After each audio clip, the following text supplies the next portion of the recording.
The Strange Crimes of Beatrice Clover by Jeremy Ellis. Read for you by Evelyn Anita May.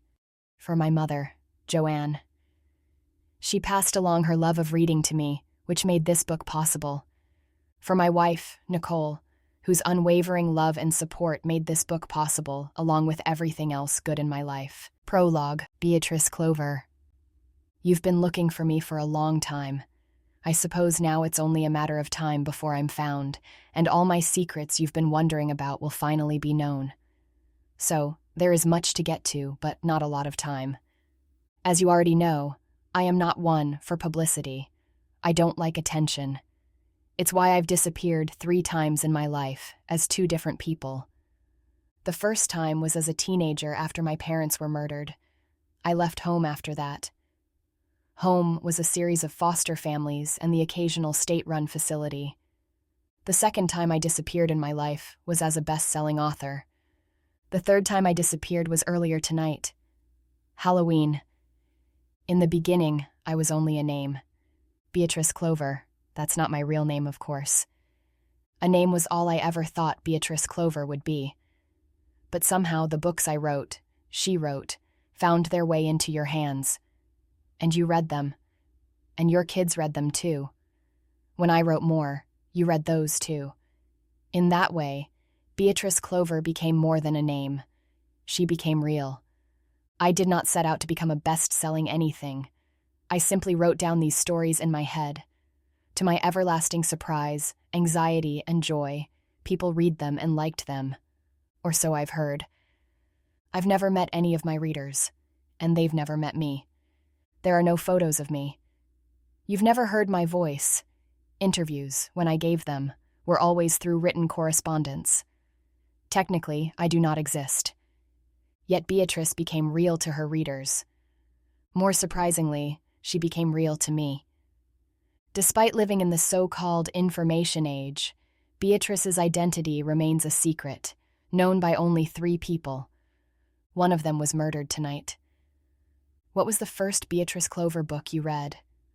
What was the last? In an ironic twist, Beatrice Clover became as well known for vanishing 5 years ago as for her writing. Now, as much as my final book, readers want to know the answer to the mystery. What happened to Beatrice Clover?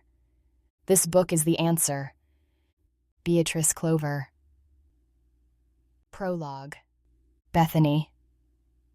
Are you a good witch or a bad witch? Glinda, the Witch of the North. The Wizard of Oz. Jack and Jill went up a hill to fetch a pail of water. Jack fell down and broke his crown, and Jill came tumbling after. Jill said Jack slipped on a crack, but that is not the whole tale. Jill did not tell that Jack only fell when Jill bashed him with her pail. Beatrice Clover. Jill. Halloween night. As dusk painted the town with shadows, the witch led her brood homeward. Her children were in tow, followed by their father, the Goblin King. The hilltop home beckoned them from afar. The family climbed the stone steps up the gently sloping hill leading to their house. The twins, Elijah and Rebecca, blew past their mother, racing each other to the front door.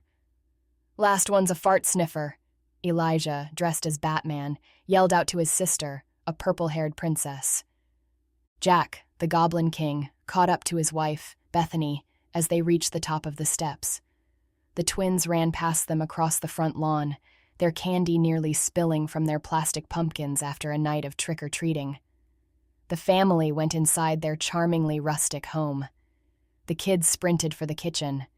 Their shouts for candy, candy, candy echoed throughout the house.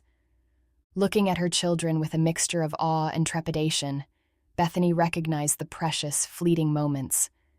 She knew the days of family trick-or-treating were numbered. With a smile and their plastic pumpkins in hand, she asked, "Ready?" The twins nodded fervently. Bethany tipped the first pumpkin, a cascade of sweets that plummeted onto the table. The twins sorted the candy into piles as quickly as it rained down. "Mom, can we have a piece tonight?" Elijah asked, in a sing-song voice. Bethany thought he should have outgrown long ago. "It's late, Eli," she said. "Please, Mom, one piece, please." "Let them have some candy, Bethany. It's Halloween," Jack said as he rummaged in the fridge for a beer. "Don't be such a killjoy." Bethany glared at him. The light from the fridge made Jack's green makeup glow in a way that she thought made him look like a real goblin. Jack got a beer from the fridge, placed the top of the bottle against the edge of the counter, and popped the top off with a swift karate chop. The metal top clattered to the floor. How many times had she asked him not to do that? Jack grinned, then took a swig of his beer. Bethany scowled, but the sour look was hidden by the wide brim of her witch's hat. She said, "Okay, my loves, you can choose one treat each, but before you eat it, you must go upstairs and get ready for bed. Then I'll bring it up to you." The twins were giddy as they made their selections. Elijah chose a Reese's peanut butter cup. His sister settled for a piece of Hershey's candy. Bethany placed both candies on an empty plate. She turned to Jack. "And for you?" Jack picked a Snickers bar from the kitchen table and placed it on the plate. "Can you get them ready for bed?" Bethany asked. "Wash their faces and get all the makeup off of them." "I got it," Jack said, sounding slightly irritated. Bethany turned from him to the kids and said, "Okay, off you go." "Wait, Mom, what about you?" Elijah asked. Bethany considered her choices and picked a caramel-covered candy apple.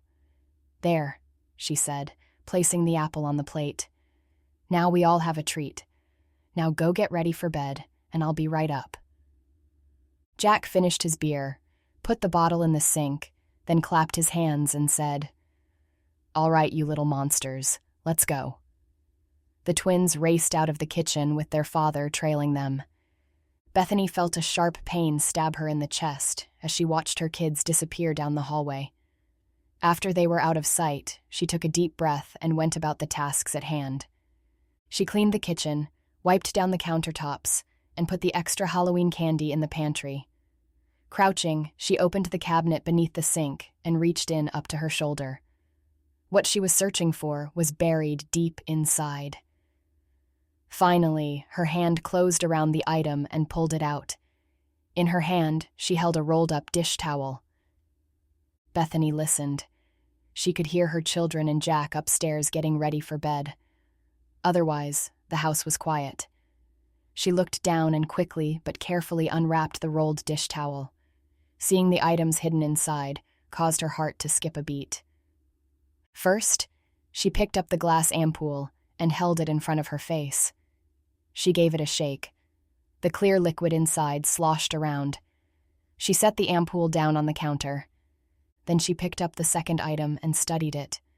A syringe. Bethany set the needle down on the counter next to the plate of candies Jack and the kids had chosen. She picked up the ampoule and snapped off the top with her thumb. Next, she took the syringe and removed its orange cap, revealing the half-inch-long needle. She jabbed the needle through the ampoule's rubber diaphragm, upended the bottle, and drew back on the plunger. The syringe's clear, plastic tube was filled with yellow liquid. She removed the bottle from the needle. Bethany gently pressed the plunger, and a small squirt shot from the needle. Then, one by one, Bethany injected the yellow liquid into the candies her children had chosen. Her daughter's Hershey bar and Elijah's peanut butter cups got a small dose. She injected the majority of the yellow solution into Jack's Snickers bar. Her candy apple remained untouched. She gently rolled up the syringe and ampoule in the dish towel and put them back under the kitchen sink. Then, picking up the plate of doctored candies, she went up the stairs to put her kids to sleep. Bethany found them all in Elia's room in a camping tent, part of a Halloween sleepover for the twins. Seeing her, the kids scrambled out of the tent and ran to her. Bethany held out the plate of candy, their insides swimming with the strange solution.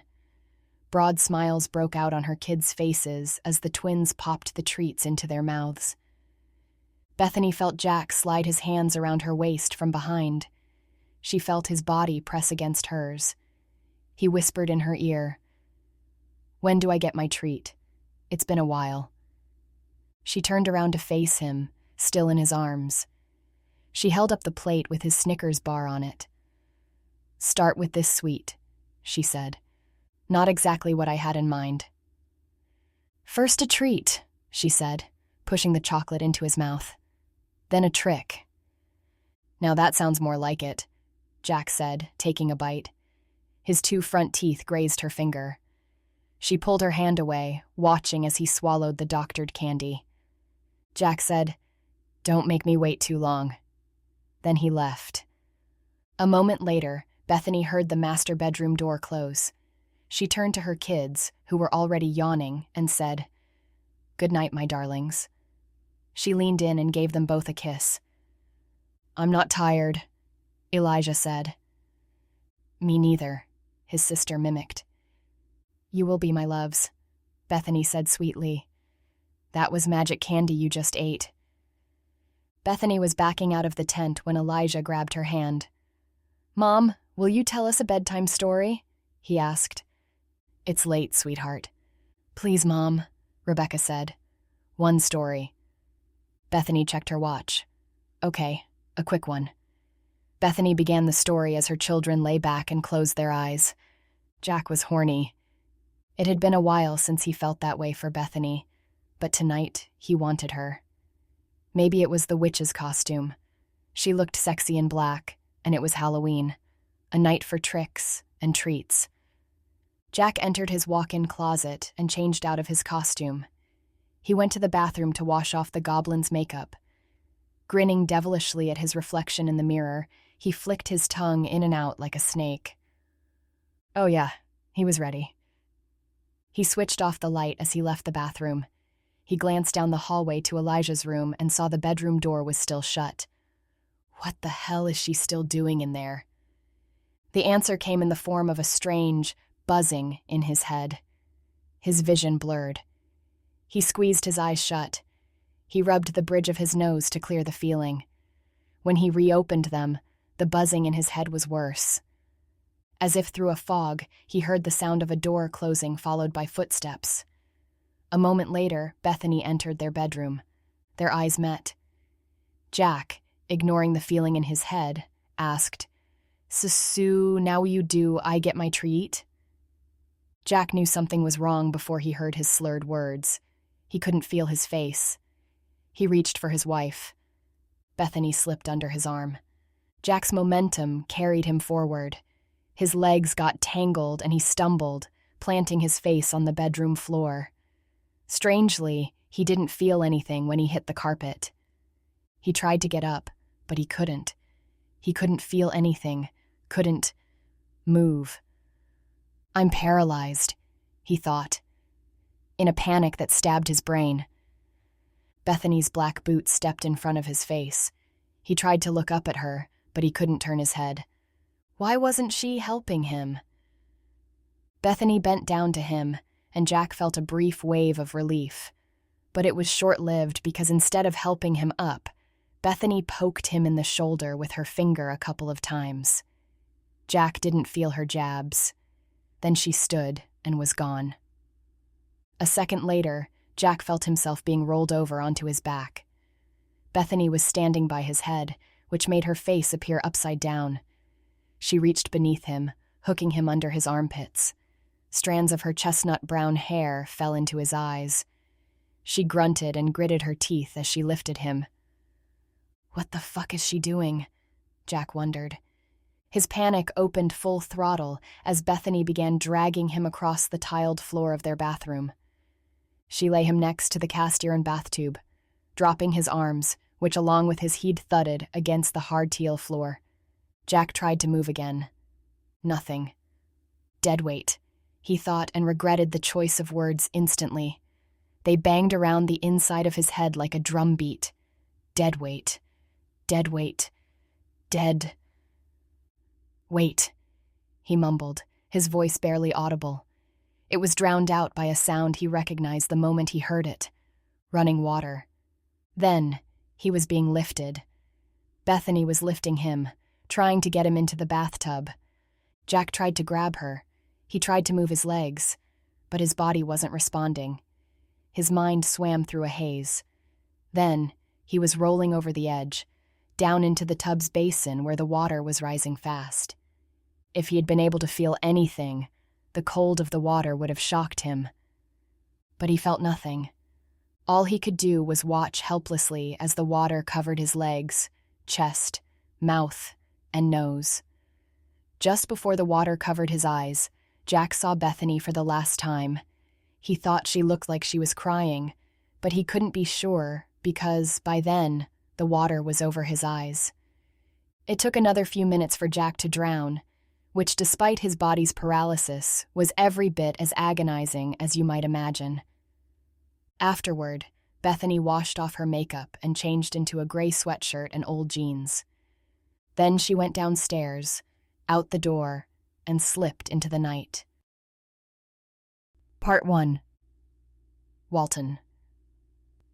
During the whole of a dull, dark, and soundless day in the autumn of the year, when the clouds hung oppressively low in the heavens, I had been passing alone, on horseback, through a singularly dreary tract of country, and at length found myself, as the shades of the evening drew on, within view of the melancholy house of Usher. Edgar Allan Poe, The Fall of the House of Usher. I told my tales to Haga, said the man. Haga weeps no more. Haga weeps no more. I told her tales of lovers lost in April. I told her tales of maidens dead in June. I told her tales of princes fed to geese. I even told her how I lost my youngest niece. This is sad, the Golux said, and getting sadder. The way is long, the torn man said, and getting longer. The road goes uphill all the way and even farther. I wish you luck, he said. You'll need it. James Thurber, The 13 Clocks. Chapter 1. Detective Robert Walton. Robert Walton was settled into his favorite chair, about to crack the spine of the latest Stephen King novel, when his phone rang. He answered the call and immediately recognized the gravelly voice of his boss, Captain Charlie Herman. "Walton, what are you doing?" Captain Herman asked. "Reading, enjoying my night off," Walton said. "Sounds nice. Too bad I'm going to ruin it for you. A husband got himself drowned in his bathtub. Deputies are on the scene now." "Where?" Walton asked. "Out in Highview Village." Walton flinched. Captain Herman continued. "Sheriff's department got the call. One of theirs was first on the scene. There's more. The wife and kids are missing." Walton dog-eared the corner of the page and put the book down on the coffee table. "Missing?" he asked, interested. Captain Herman said, "Yeah. Now, maybe they just happened to be out and about. I mean, it is Halloween. Maybe Mom took the kids trick-or-treating, but it's a little late for that. Given that the husband was found floating in his bathtub, that's not good." "Is the wife a suspect?" Walton asked. "You tell me," Captain Herman said. "I just texted you the address." Walton's cell phone dinged. He checked the text and saw the address. "Highview Village," Walton said. "I'm from there." "No shit? Well, that ought to make it easier to catch whoever did this. You probably know them already." "I haven't been back there in forever," Walton said. "I'm almost touched. I'll be more so when you close this case. Good hunting, detective." The line went dead. Walton's mind was flooded with a parade of memories from his childhood. People he grew up with, his parents, friends, the school he attended. He hadn't thought about that place in... How long had it been since he'd been back? 10 years? More? Walton got off the couch and went into his bedroom. He caught sight of himself in the mirrored closet doors. For the first time in his life, Bobby Walton felt every one of his 47 years. He was still relatively fit, though he was starting to show a slight gut, and he found his joints ached most days. Like a lot of cops his age, he had to wonder if he hadn't lost a step. He'd kept his skills sharp. In his mind, he was still 35, even if his reflection showed a man 10 years older. His gun was in the top drawer of his nightstand, a Sig Sauer 229. He picked it up, ejected the magazine, checked that it was loaded, then slid the Sig into a shoulder holster. He put on his rumpled, gray suit jacket and grabbed his wallet and keys. Lastly, he clipped his detective's badge onto his belt. He checked himself one last time in the mirror. Then he headed out into the cold night. Chapter 2. The House. Walton got to the house a little before midnight. Red and blue lights splashed the inside of his truck from the 3 police cruisers parked out front. Driving here had only taken 40 minutes, and yet he'd never bothered to come back. Growing up, his father owned a furniture store. Walton could remember playing with his father's tools in the shed he'd built in their backyard. His father's business went under in the recession of the early 1990s, and his parents moved to New Mexico for the warmer weather. That was nearly 20 years ago. When they left, they took the only reason he had to come back here with them. 4 costumed teenagers crossed the street in front of him, headed to the house to see what was going on. Walton looked up at the home atop the hill. A memory flickered in his mind, but before he could place it, he lost it. He crossed the street to the house. The night was cool. Out front, a pair of deputies held back a small crowd of onlookers, some in costumes, a few wearing pajamas underneath their coats, but all trying to catch a glimpse of what was happening. This wasn't the type of neighborhood where cop cars showed up in the middle of the night. People claimed they hated violence, but Walton knew the truth. They were drawn to it. His years as a homicide detective had convinced him of that. Walton moved through the crowd and was blocked by the pair of deputies. He flashed his badge, and they stepped back. Walton climbed the steps to the house. The house was a craftsman with a steeply pitched, gabled roof that flattened out and ran between 2 smaller, steepled bedroom windows. A porch ran the length of the front of the house, wrapping around the side. Several sheriff's deputies were hanging out on the porch talking. Walton was crossing the lawn headed for the front door when suddenly he stopped, looked down, and realized he'd stepped in a puddle. "Shit," he said as the water soaked his sock. He heard the deputies on the porch chuckle. He looked down and saw the stream of water coming from the house. It ran out the front door, down the porch steps, and across the lawn where he'd stepped. He followed the water trail up to the front porch, where one of the deputies, a woman with reddish-brown hair tied back in a ponytail, said, "Can I help you, Detective?" "I'm looking for whoever's in charge." "That would be Sergeant Rizzo." She nodded over her shoulder at the house. "Inside." Then, motioning to the water running between them, she said, "Just follow the Colorado River." Walton gave his wet shoe another good shake and said, "Yeah, thanks." Like Caesar crossing the Rubicon, he stepped over the stream and entered the house. The house had a chill, likely from the front door being left open with all the comings and goings.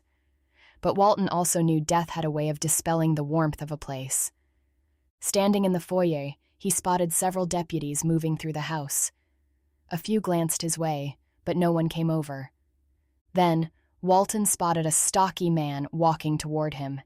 He wore a sheriff's department jacket, a wide-brimmed Stetson atop his head, and a bushy mustache atop his upper lip. "Detective Walton?" the stocky man asked in a deep, baritone voice. "I'm Sergeant Rizzo." They shook. "So, what's the deal here, Sergeant?" Walton asked. "Husband dead, drowned in the upstairs bathtub. Wife and kids are missing," Rizzo said, stating the facts. "Anything on them?" "Not yet. I have my people looking into the usual possibilities." "Who found the body?" "A couple of neighborhood kids out trick-or-treating when they noticed the water running out of the front door, which the boys said was open." Rizzo cocked an eyebrow. "It's Halloween, so maybe it was. Anyway, one kid went inside on a dare. He's the one who found the husband." "Where?" "Upstairs, in the bath," Rizzo said. "How old is the kid?" 15. Walton glanced at the staircase. "Kid went upstairs? That's pretty bold, even for a dare, don't you think, Sergeant Rizzo?" Rizzo grinned. Let me show you something. Walton followed Sergeant Rizzo through the downstairs of the house. He was struck again by a feeling of familiarity with the place. First impressions of crime scenes were crucial. Rizzo led him past a family room with a fireplace, a downstairs powder room, and the white wood banister staircase. They entered the kitchen, and Walton immediately understood why Rizzo wanted to bring him here first. Well, Detective, here you go, Rizzo said, smirking. Niagara Falls in Colorado. Walton looked up at what looked like a waterfall, pouring from a hole in the ceiling.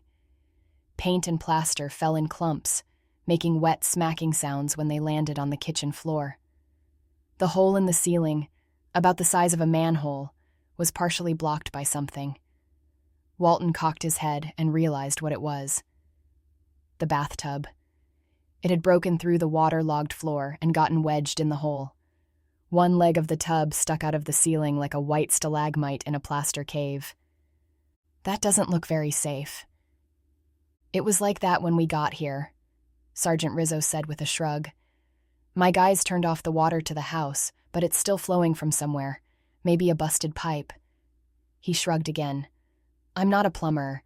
The city is sending somebody over. In the meantime, I was told not to touch anything until you got here. Walton said, Okay. Well, in the meantime, how about we secure that tub? Rizzo called for his guys.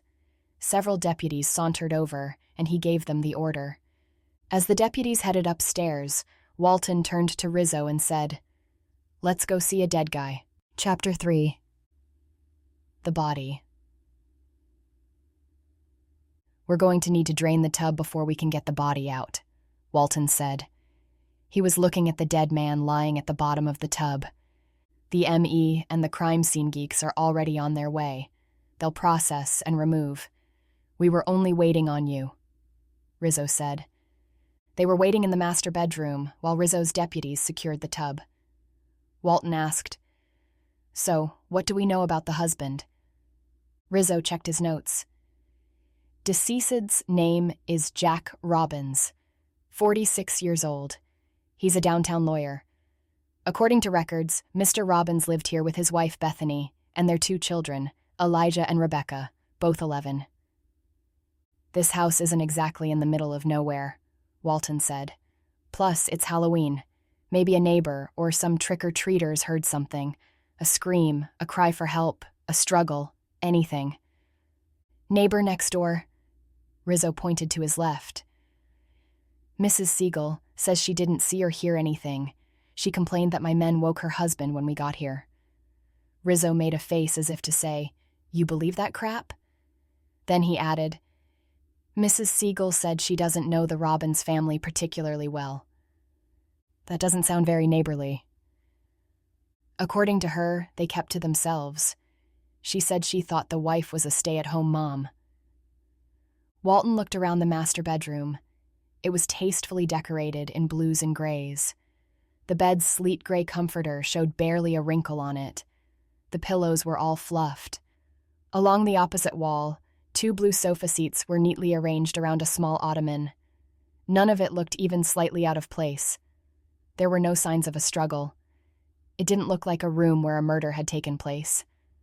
2 other closed doors turned out to be his and her walk-in closets.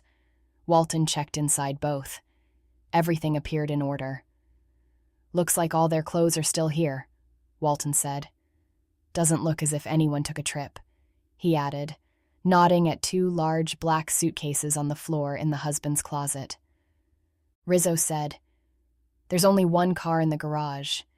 DMV has 2 registered vehicles to Jack and Bethany Robbins. Looks like Mrs. Robbins took the second car, a Ford Explorer. We can track it if it's got one of those low jack deals. I'm looking into that. Put an APB on it. Already done. Walton nodded. Still, no signs anyone left in a hurry, no signs of a struggle. Okay, what about this? It's Halloween, right? Rizzo asked. Somebody came to the house dressed up for trick-or-treating, got in the house that way, killed the husband, and took the wife and kids. The thought had occurred to Walton too, but he'd quickly dismissed it. Why? Robbery? It goes wrong. Maybe the guy's a psycho. It is Halloween. Walton said, Okay, let's play it out. Say it was only one person. How do you drown a grown man in a tub? Rizzo stared at him. With a gun, Rizzo said. Force the husband into the bath. Walton pantomimed the action. How do you hold someone underwater while keeping a gun on them? They're thrashing around. Water is splashing everywhere. The chances of losing a grip on the gun or the husband getting hold of it, even just the possibility it might go off, are all pretty good, even with two men holding him down. Hardly seems like the best way to kill someone. And what about the wife? She doesn't help him? If she thinks her kids are in danger? Of course she would. She'd fight like hell. Which means he or they would have to shut her up. How do you do that? And now you've got a pair of screaming kids to deal with. Walton shook his head. Someone would have heard something. Shouting, a scream, something. But the next-door neighbor says she didn't hear anything. Walton paused, then said, Even if we had good answers for all of that, which we don't from what I can see, this is a happy, all-American family. Why would someone want to hurt them? Like I said, a robbery. What was stolen? Walton asked. Rizzo shrugged. No, this is something else, Walton said. He continued his search of the bedroom. He opened the drawers of the night tables on either side of the bed. In hers, skin cream, a novel, a notepad, and a pen. In his, a wallet, car keys, BMW, and a pair of Ray-Ban sunglasses. Rizzo was saying, I once heard about this floater found in the Aurora Reservoir. A family out for an afternoon boat ride found her. They didn't know how long she'd been in the water, but it had to be a good long while, because the way I heard it, the father tried to pull her body out of the water and she fell apart right there in his hands. Walton gave Rizzo a look. Cops love to tell stories. He kept searching. Rizzo was saying, The guy tried to lift her, and his fingers poked a hole right through her arms, punctured the skin like overripe fruit. He lost his grip. The floater's head whacked the side of the boat, and was so waterlogged that it popped. Rizzo blew a raspberry with his tongue. Like a goddamn water balloon. You believe that? He asked, chuckling at the story. Then Rizzo wasn't laughing anymore. Not when he saw what Walton was holding. Gun, Walton said, in the bottom drawer underneath some sweatshirts. He looked at the pistol and said, Smith & Wesson 9mm. Is it loaded? Walton ejected the magazine. 9 in the mag, he said, then racked open the slide. A single bullet sprang into the air. Walton caught it. And 1 in the chamber, he said. I thought this guy was a lawyer. Maybe he had unforgiving clients. All done in here. It was one of the deputies from the bathroom. Tub should hold till the ME gets here and can get the body out. They're bringing a pump to drain the tub. Good job, Mike, Rizzo said to his man. He gave the deputies a round of attaboys and backslaps as they cleared out. Then it was just Rizzo and Walton. They entered the master bathroom. The Carrara marble floor was flooded with about an inch of water. Runoff still poured through the hole in the floor, raining down into the kitchen below. Walton approached the tub slowly, careful not to disturb the rope and bungee cords securing it in place. He peered over the edge of the tub. The husband's lifeless body floated on the bottom. He was wearing boxer shorts and no shirt. Jack's eyes fluttered open. No matter how many times Walton saw a dead body, he never got used to seeing them with their eyes open. This was worse. The motion of the water made Jack Robbins's eyelids open and close. The water was tinted green. Leaning in for a closer look at the dead man's face, Walton noticed some green makeup still caked around the sides of the husband's nose and the corners of his eyes. So much for tricks or treats, Walton thought, and shook his head. I'll bet he didn't think this was how his Halloween would end. He searched the rest of the bathroom, opening drawers, cabinets, and the vanity. He looked in the shower, checked in the toilet bowl and the tank, and found nothing unusual. What if it's not a murder? Rizzo asked. What if the husband was taking a bath, had a heart attack or a stroke, and just popped off? Walton asked, Do you usually take a bath in your drawers, Sergeant? Rizzo shook his head. Walton asked, For that matter, when was the last bath you took? Rizzo thought, then said, My 3rd wedding anniversary, Vegas with the wife. The room had one of those big jacuzzi tubs. Walton held up a hand. Thank you for that mental image, Deputy. You asked. Your Vegas story makes my point. As a man, you don't take many baths. Neither do I. I imagine neither did our dead husband, which means Jack Robbins was forced into the bath somehow. Walton looked at Rizzo. And as we already talked about, that's not an easy thing to do. The other problem is the missing wife and kids. If they're dead, why didn't whoever killed them leave them here with the husband? If they're not dead, then where are they? Walton would have to wait for the medical examiner to make the official call on the time of death, but he'd seen enough dead bodies in his day to have a rough idea. Considering that Jack Robbins was submerged in water, which affects the speed of decomposition, Walton's best guess was that the husband had been dead no more than 6 hours. That could mean that maybe the wife and kids were out of town, maybe visiting a friend or a relative for a holiday, and they had no idea about any of this. If that was the case, it was only a matter of time before he tracked her down. But if that was the case, then why would the neighbor kid who found the husband's body have said that the house was set up for trick-or-treating? That's not the kind of thing a man does on his own when his wife and kids are away. So that likely meant they were missing, which meant there was a ticking clock on the investigation. Conventional wisdom said that if you didn't find a missing person within the first 72 hours, you weren't going to find them. After that, you were going to find them dead. Walton went back downstairs to have a look around. He went to the family room first. He walked over to the white brick fireplace where several framed photographs were arranged on the mantel. They all appeared to show a happy, affectionate family. A photo of the father showed a clean-cut man. A real suit-and-tie type.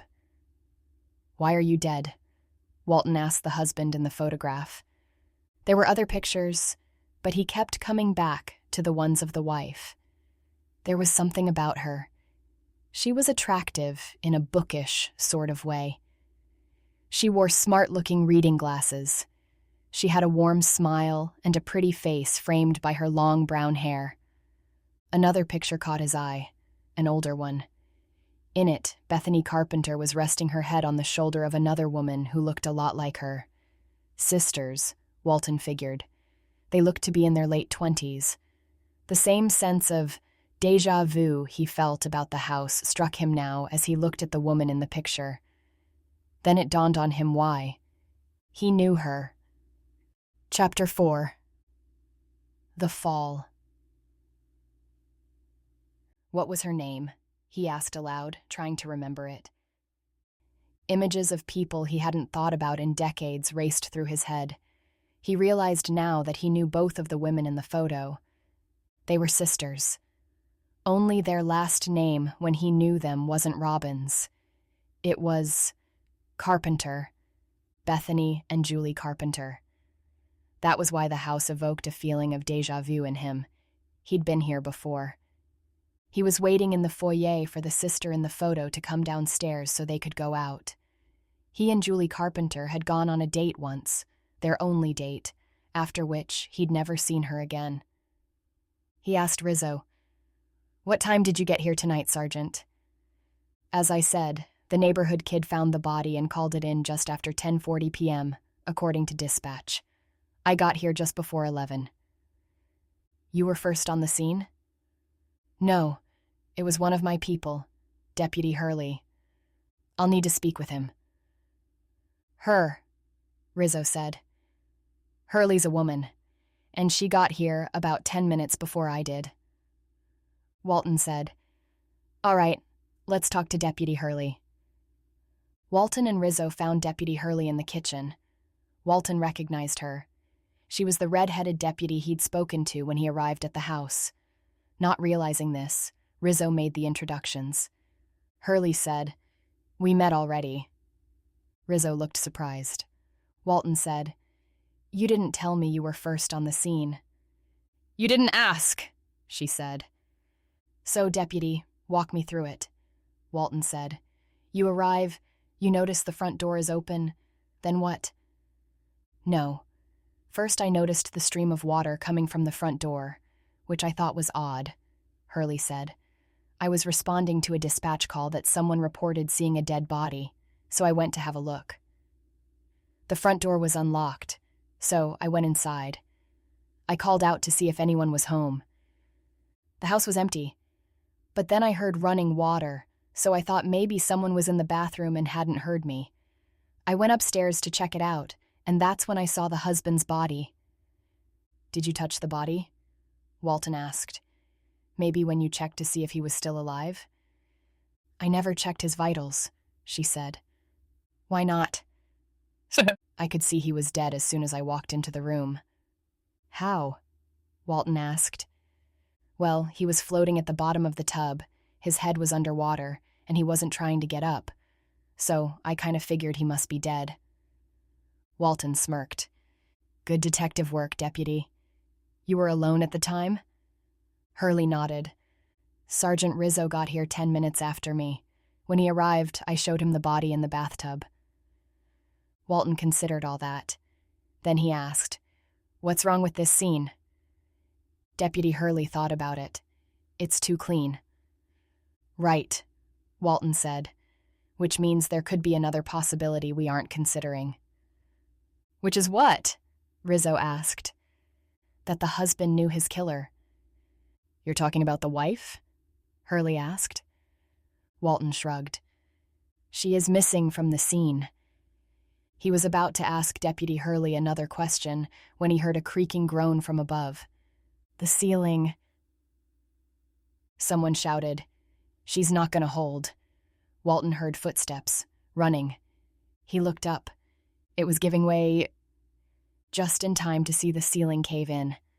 There was a deafening roar as the cast-iron bathtub broke through the ceiling and came crashing down violently, shearing away wood, plaster, and tile, all of which, along with the husband's body, it took with it as it fell.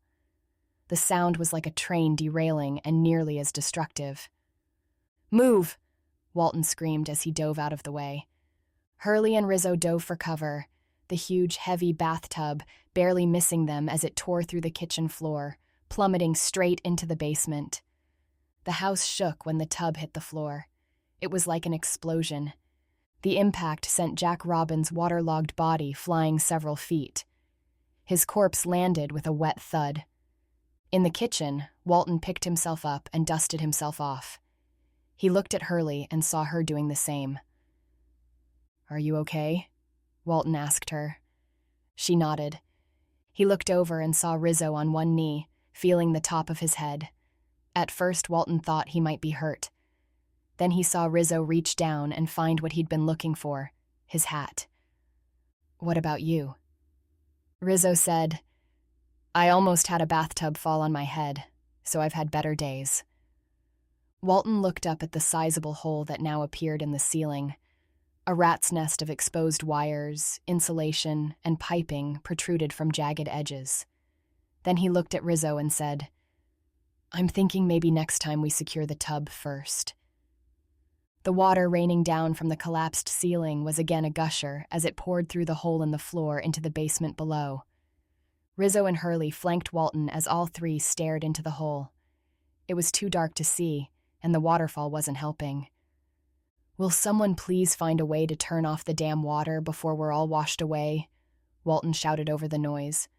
A pair of deputies double-timed it outside. "Well, I guess we better get down there and see what's what," Walton said. "After you," Rizzo replied. Chapter 5. The Basement. Finding a way into the basement was easier said than done. After 2 sweeps of the house, they couldn't find any stairs leading down. "What the hell is with this house?" Walton asked. That was when Deputy Hurley waved him over to the main staircase. "These go up, Hurley. I'm trying to get down." Hurley said, "I think there's something behind here." She was pointing at the alcove wall done in wainscoting. It had a built-in bookshelf, and next to that was a simple, rustic red chair with its back up against the wall. Walton looked at the wall. Old library editions lined the built-in shelves. He rapped his knuckle against the wainscoting. It returned a hollow sound. "You're right," he said, standing up. "It could be a crawl space." They searched the wall, looking for a handle or a knob, but found none. He took a step back and looked at the built-in shelves. "Look at that," Walton said. "What?" "The bookshelves." "The books." He pointed. Hurley looked at the novels to which he was pointing. The first was The Chronicles of Narnia. The middle one was Harry Potter and the Sorcerer's Stone. The third was Through the Looking Glass, Alice in Wonderland. Walton said, "Harry Potter gets to Hogwarts through a hidden door in the train station. The Pevensey siblings went to Narnia through a wardrobe, and Alice got to Wonderland through a rabbit hole." "So?"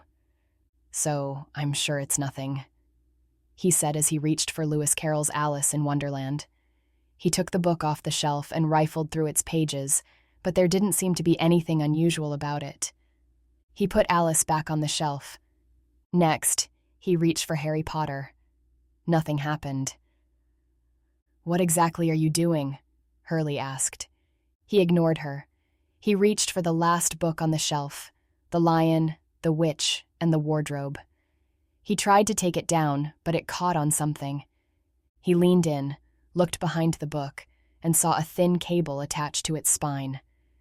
The cable ran to the back of the shelf, disappearing into a tiny hole. Walton pulled on the book and felt the cable give a little. He pulled the book forward some more until he heard a click. The built-in bookshelf swung open, revealing a space beneath the staircase. The area was just big enough for one person. In the wall in front of them was another door. "You've got to be kidding me," Walton said. He drew his cig. Hurley pulled her department-issue Glock. Walton positioned himself to the left of the door. She fell in behind him. With his free hand, Walton opened the second door. There was another set of stairs. These went down. A chain dangled from the ceiling. An overhead bulb clicked on when Walton pulled the chain. He could see the bottom of the stairs, but that was all. Walton started down. He hugged the wall as he descended. Hurley followed. When he reached the bottom, Walton paused, glanced back at Hurley a few steps above him, and nodded. "Ready?" She nodded back. Walton rounded the wall and found himself in the basement. It was dark, but enough light from the kitchen above streamed through the hole that he could see. The basement was cellar-like. A damp coldness hung in the air.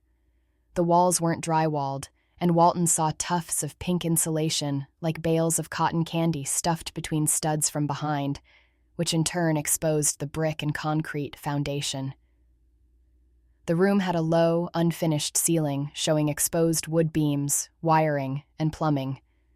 There were high hats installed between a few crossbeams, but when Walton tried a switch he found on the wall, nothing happened. "Bathtub must have torn out the wiring when it fell," he said. Hurley didn't say anything. She only nodded. She seemed transfixed by what was down here. Walton looked to his left and saw an old-fashioned furnace along the wall. You still saw them in the older houses. They tended to crack in freezing Colorado winters. This one appeared to be in working condition, though at the moment it was cold and dark. Along the same wall, he saw a large wooden table being used as a desk. The table, which was missing its front legs, rested atop a pair of metal file cabinets propped up on cinder blocks to level the tabletop, which was bare except for a mason jar filled with pens and a reading lamp. A roller chair was parked beneath the desk, and a knitted red and yellow Afghan blanket was draped over its back. The floor had light gray carpeting, except for the dark spots where the carpeting was soaked with the water from the bathtub and the busted pipe. The tub was overturned and had lost 2 of its legs on impact. Jack Robin's body had been thrown clear in the fall. It lay on the floor, bent and broken in unnatural angles. "That's pretty awful," Hurley said from behind him. "Yeah," Walton said as he looked around the basement. He saw twin bookcases along the back wall. His mind flashed to the built-in bookshelf upstairs that hid the stairwell leading down here. He stepped around where Jack Robin's dead body lay as he approached them. Walton felt his right foot kick something. He looked down. His foot was touching one of those black and white composition notebooks laying in a puddle of water. The notebook seemed out of place among the carnage of the basement. Walton crouched, put on a pair of latex gloves, and picked up the notebook. He shook off the excess water and debris. He looked at the cover. Blue streaks of ink ran down its front. Whatever was written, there was now unreadable. The waterlogged pages were mostly stuck together in clumps. He found a dry page. Line after line of neat, angular, ruler-straight handwriting filled the whole page. He turned to another dry page and saw it was more of the same handwriting. Walton looked from the notebook to the bookcases. Every shelf was packed tightly with the same black and white notebooks as the one he held, which must have been knocked to the floor when the tub came crashing down. Walton walked over to the first bookcase and took down a notebook, noting its spot on the shelf. He turned it over and saw something written in the same sharp handwriting on the cover. It was a name. Beatrice Clover. The name sounded vaguely familiar. The wife? No, that was Bethany Carpenter. So, who was Beatrice Clover? Walton wondered. He put the notebook back on the shelf in the same spot. Then he picked up another one and flipped through its pages. It was filled with the same neat, angular, cursive handwriting as the previous 2. Walton put the notebook back. He looked at the 2 bookcases. Are all of them like this? He'd bet dollars to donuts they were. Walton glanced back at the body of Jack Robins. Then he pulled out his cell phone, typed Beatrice Clover into the search browser, and hit enter. Nothing happened. He checked and saw that he had no reception down there, so he slipped his phone back into his pocket. A flashlight beam from overhead shone on Walton. He looked up and saw Deputy Rizzo staring down at him. Rizzo asked, "You all right down there?" "Yeah, all good," Walton said. "What's down there?" Rizzo asked. Walton said, "Come down and see for yourself, Sergeant." Chapter 6. The Notebooks. "What am I looking at here?" Sergeant Rizzo asked, looking at the bookcases. "That's the $64,000 question," Walton answered. He handed Rizzo a notebook. Rizzo took it with a gloved hand. He flipped to a random page and began reading. After a few seconds, he looked up and asked, "How can you even read this? You need a magnifying glass to see it." He closed the notebook and looked at the bookcases. Rizzo said, "What's all this?" "I'm not sure, but somebody filled these 2 bookcases with those notebooks." "They're all like this?" Rizzo asked. "The handful that I've seen so far," Walton said. "Geez, how many do you think there are?" "I don't know. Hundreds," Walton guessed. "Between the 2 bookcases, at least that many. 200 pages per notebook. Do the math." Rizzo let out a long whistle. "How long do you think that takes?" "I haven't noticed any dates in any of the notebooks so far," Walton said. "But the short answer is, it takes years." "That's how long it'll take to read 'em all," Rizzo said. He was right, Walton thought. Even with a team of detectives reading in shifts, it could take weeks. "We need 20 more men at least," Walton mumbled. "Better be speed readers," Rizzo said with a doubtful snort. "Or a computer." "I doubt a computer would help," Walton said. "Even if you scanned all the notebooks, what would it give us? All we'd have is a digitized version of them. Without knowing what's written in them, how do we know what we're looking for? Where would we even start? The only way to know is to read them. Rizzo said, I don't think you have the time for that. Not me, the wife and kids. Yeah, them too, Rizzo said. He closed the notebook he was holding and looked at the name on the cover. Beatrice Clover? Who is she? Behind them, a voice said, You've never heard of Beatrice Clover? Walton and Rizzo turned around and saw Deputy Hurley standing there. Should we have? Walton asked. She's pretty well known, Deputy Hurley said, especially given her story. What's her story? Walton asked. Well, for starters, Beatrice Clover is not her real name, or his, or theirs. Walton and Rizzo looked at each other, confused. Is this like a transgender thing we're talking about? Rizzo asked. Hurley looked at Rizzo regrettably. She shook her head and said, I meant that no one knows who she is, or what she looks like. What do you mean, no one knows what she looks like? Rizzo asked. Exactly that, Sergeant. There are no pictures of her. She's never given an in-person interview. None of her novels include an author photo. I'm not sure one even exists. She's not on social media, and her bio on Amazon is one line. Beatrice Clover's real identity is a total mystery, Hurley said. The only thing anybody knows about her is from her books.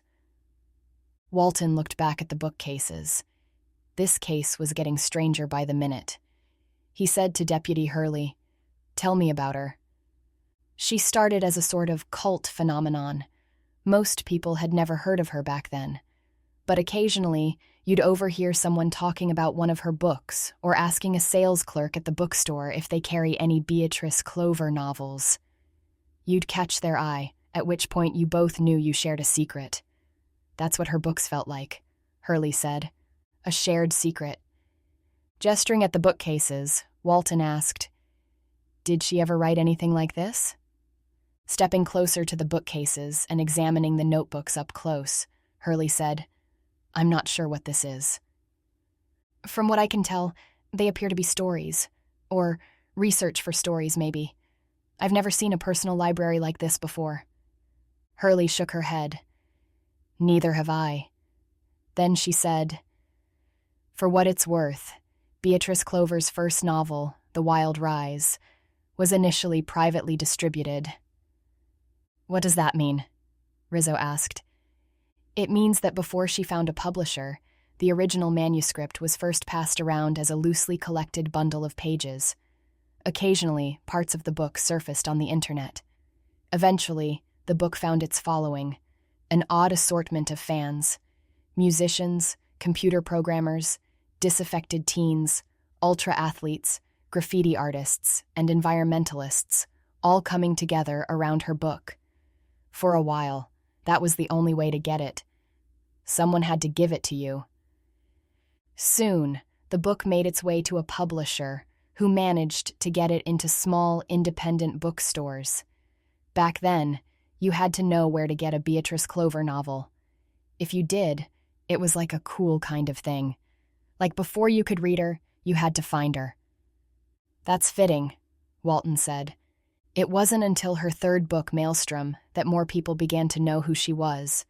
Amazon started to promote her, after which her books took off. She never became J.K. Rowling. Her books were too specific for that. But she developed a loyal following. Well, maybe she can tell us what her notebooks are doing in the basement of a house where a man was murdered, Walton said. I doubt that, Hurley said. Why do you doubt that? Walton asked. Even if you could find out who she is, you won't be able to find her. 5 years ago, she disappeared. Disappeared? Walton asked. Yep, Beatrice Clover published a new novel, and then she just, poof, vanished. Smack in the middle of her most popular series, too. Never finished it, Hurley said. Her fans have all kinds of theories about what happened to her. Like what? Walton asked. Some say drugs or alcohol, that she became an addict and couldn't write anymore. That never stopped any writers before, Rizzo said. These are just theories, Hurley said. They're not mine. Go on, Walton said. Hurley continued. Another theory is that Beatrice suffered from the worst case of writer's block ever, that maybe she didn't know how to finish her series, so she simply chose not to. This theory made a bit more sense to Walton, especially if this Beatrice Clover was never comfortable showing her face. But why disappear completely? And what, if anything, did that have to do with why Jack Robbins was dead, or where his wife, Bethany, and their kids were? Any other theories? Walton asked. Some people say she went crazy, Hurley said. Not like a little bit loony, but like full-on batshit cuckoo. You can't write stories like hers and be completely normal, right? You tell me, Deputy. I never read her stuff, Walton said. Anything else? Just one more, Hurley said. Which is what? Rizzo asked. That she's dead, Hurley said. No one said anything for a moment, and then Walton asked, if she's dead, what are these notebooks doing here?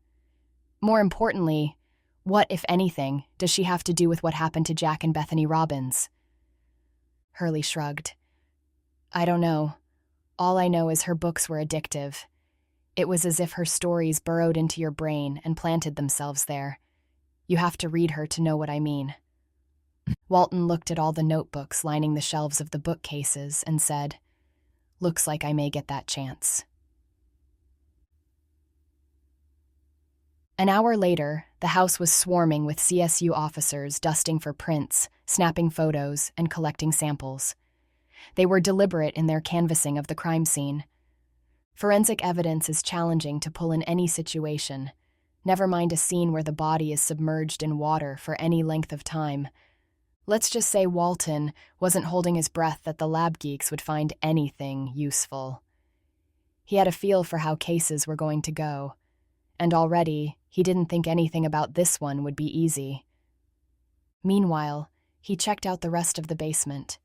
Now, brightly lit by several standing LED lights, he saw how bare bones the basement was. Walton approached one of the CSU detectives, cataloging the notebooks. We got a count yet? 450 of them, each bookshelf. All the same handwriting? Walton asked. Yep. We're getting pictures, the forensics man said. A short while later, the medical examiner arrived and removed Jack's body. All that was left in its place was a dark stain on the carpet from the bathwater, and the blood. Walton went to work. He studied the bookcases as if trying to decide something. Then he took a notebook off the top shelf from the bookcase on the left, careful not to disturb the yellow sticker used to note its position. He opened the book and started to read. It took his eyes a moment to adjust to the tiny handwriting, but once they did, he found himself in the middle of a bizarre story. Chapter 7. The Boy Who Couldn't Sleep. What is the reason we sleep? Perchance to dream, as Shakespeare wrote. What are dreams? The truth is that no one knows. No more than we know why humans need to sleep.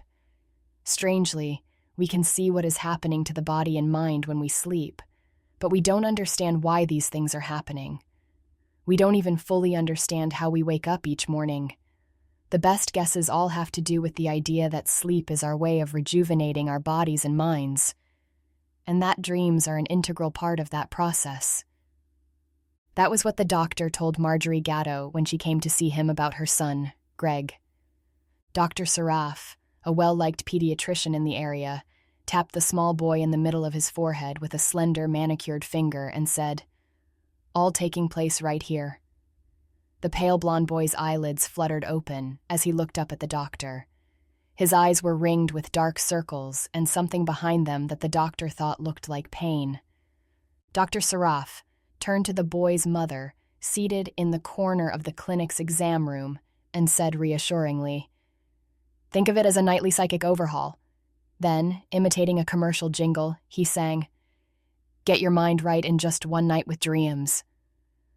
Dr. Saraf broke the silence that greeted his singing by clearing his throat. Anyhow, we may not exactly understand what sleep's function is, but we do know for sure that it is essential. The doc gently put his hands on either side of the boy's head and lifted his face. He said, "Which is why we need to figure out what's keeping you awake, young man." He lowered his hands, dropping them around the boy's neck. He checked the boy's neck for swollen glands and looked in his eyes, ears, nose, and throat for signs of an illness or infection, all while talking to him. "What happens when you try to fall asleep, Greg?" "I can't," the boy said in a frail voice. "I try, but I can't. I just lie there." Dr. Saraf patted Greg on the head. "You did good, Gregor," he said as he ruffled the boy's hair. "I'm just going to talk to your mom a second outside, okay, buddy?" Greg half nodded, looking like he might drift off any minute, but then his eyes would pop open. Dr. Saraf said, "Mrs. Gatto, I'd like a word in private if I may." He motioned to the door. Once they were alone in the hallway, he said to her, "I'm concerned. Is my son all right?" Dr. Saraf made a face. "Hard to say. Physically, he has no symptoms. However, as you told me, he is unable to fall asleep. Normally, I would expect to see some kind of bacterial or viral infection in a case like this. But I don't see anything. We will run some tests, which will take some time to get the results. How many days has he been awake?" Mrs. Gatto said, "It's been 3 days." "That's the trouble. Mrs. Gatto, children need their sleep. It is critical to their brain development and overall health. But there is a more significant concern. After 4 days of no sleep, a person will start to hallucinate. It may take less time for a younger child. That's what all the available research shows, and these are not the kind of LSD-induced hallucinations that will lead your son to write Sergeant Pepper. They're more like flashes, flickers on the margins of a person's vision, and shadows on the periphery. Life seems to move in slow motion, or alternately, on fast forward." The boy's mother looked sick with worry. "The threshold moment comes on day 3. This is when the true insomniacs are separated from the people just having a hard time falling asleep. By day 3, even the most self-certified insomniac will start to fade. They still may not get a good night's sleep, but by day 3, most people's bodies eventually just shut down." Dr. Saraf sighed. "However, if you're still awake after 3 days straight, what's happening to your body and mind is on par with the effects of some of the world's most powerful psychotropic drugs," the doctor said. Marjorie Gatto's face crumpled. She wept. It had been 3 days since her son had slept. He tried sounding cheery. He told her there was good news. The boy's mother looked up, hopeful. The doc clarified. "In the form of technological advancements that allow us to monitor our brains while we sleep. So now we can see what's going on when we dream." "What does that mean for my son, doctor?" "Mrs. Gatto, we can gain much insight from what's happening inside our bodies and minds. But to undergo those tests, we first must get your son to sleep independently. To induce sleep compromises what we might learn from observing your son. We couldn't be sure that any activity while he was unconscious wasn't due to the drugs we'd used to get him to sleep. He needs natural sleep. For that, I recommend using another piece of technology." At this point, the doctor turned around and reached for something behind him. When he turned around, Marjorie saw that he was holding a notepad in one hand and a pen in the other. "A pen and paper," he said didactically. "Regular journal practice can help people figure out what their mind is focused on. And from there, they can understand what's keeping them awake. Then, we can begin to treat the underlying problem." Putting the journal and the pen down behind him, he said, "We can help him do that here at the clinic." The doctor said, "I believe the way to do that is not to figure out what will get him to sleep, but to understand what keeps him awake. Is there something that, on a subconscious level, he is perhaps afraid of? Something which he only taps into when he sleeps. And that's why his mind is not letting him fall asleep. Are you saying my son is afraid to go to sleep? No, I am saying that he is afraid to be asleep. There's a difference.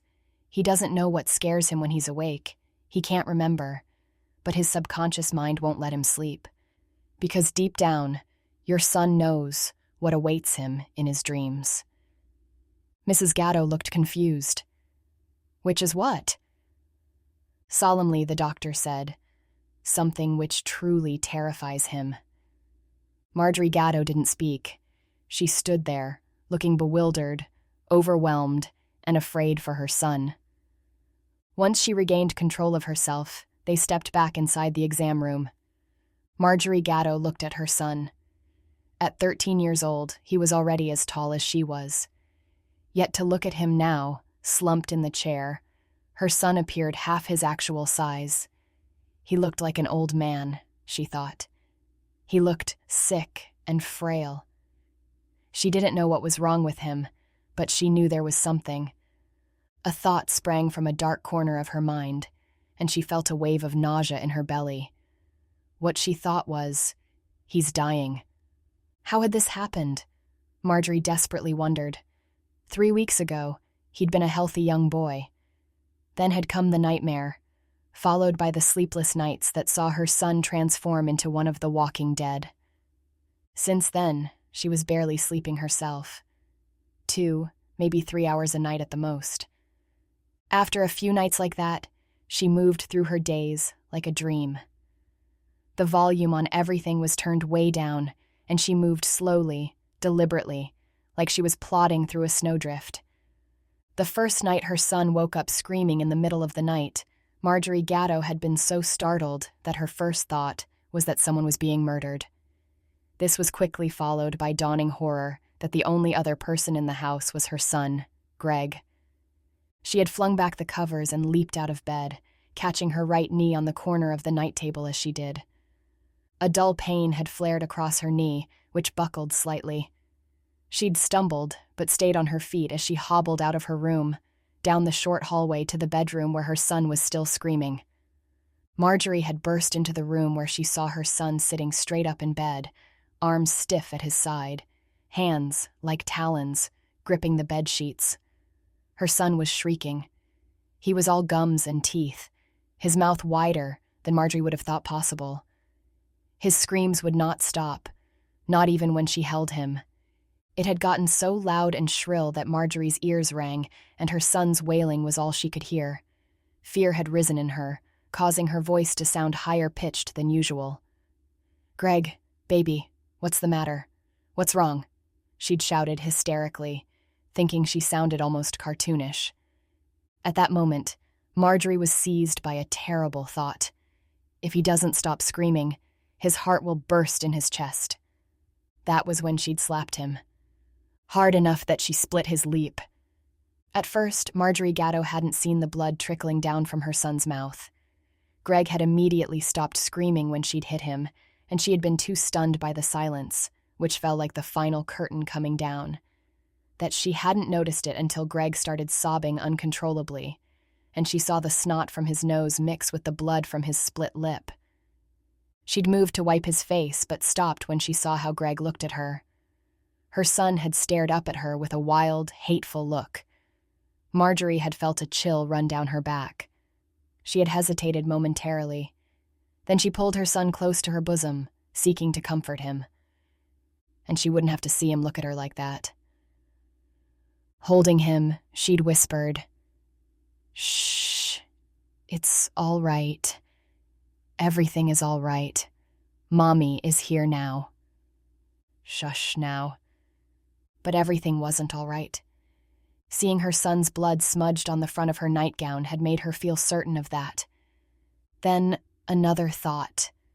Please, God, don't let him start screaming like that again. I don't think I can take it. If he screams like that again, I think I may go insane. That night, God answered Marjorie's prayers, and her son did not wake up screaming. Because Greg didn't sleep, not for the rest of the night, and not for the next 2 nights after that.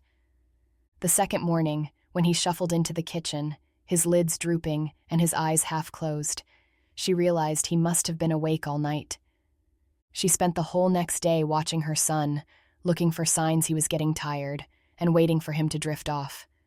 Except her son never slept. Not that night, or the next. By the end of the third day, she despaired to look at her son. Greg looked sick. He walked hunched over. It wasn't even walking. He shuffled everywhere. That was if he was upright at all. He mostly sat around, not moving much, staring off into the middle distance. There, but not present. Marjorie hadn't slept much herself in the past 3 days. Weariness and exhaustion clung to her. Stress and her lack of sleep only left her feeling more hopeless. Following the doctor's appointment and an attempt to get her son to try the journaling Dr. Saraf had suggested, Greg never once picked up the pen, claiming he was too tired to write, yet he never slept.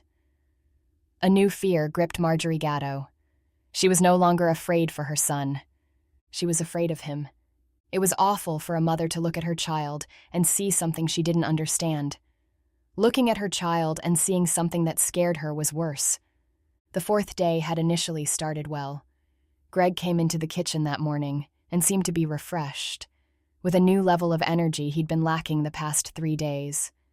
At first, Marjorie thought he must have slept. But then, after she had a chance to watch him for a few minutes, she came to see that his energy, while high, was completely manic.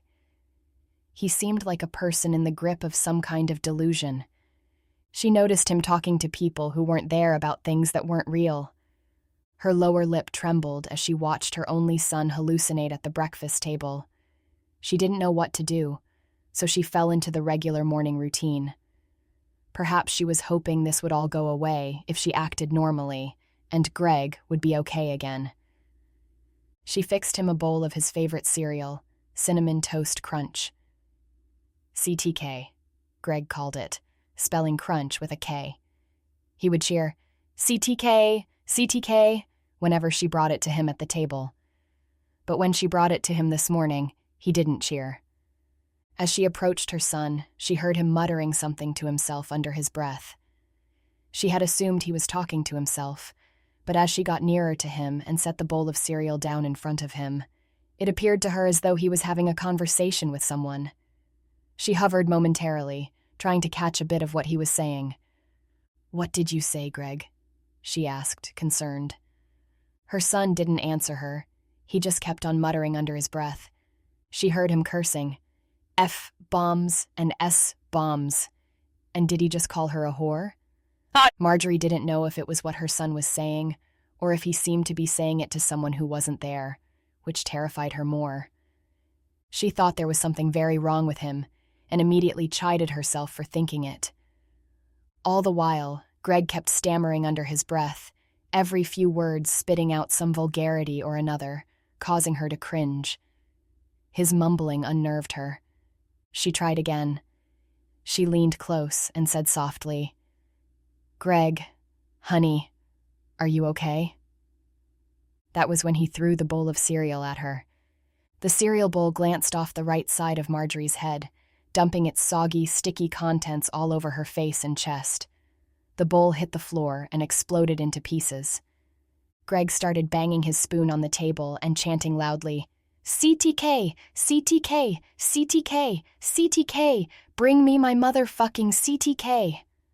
Marjorie was too stunned to move. Pieces of cereal were stuck to her face and hair. Milk was in her eyes and dripped down her cheeks.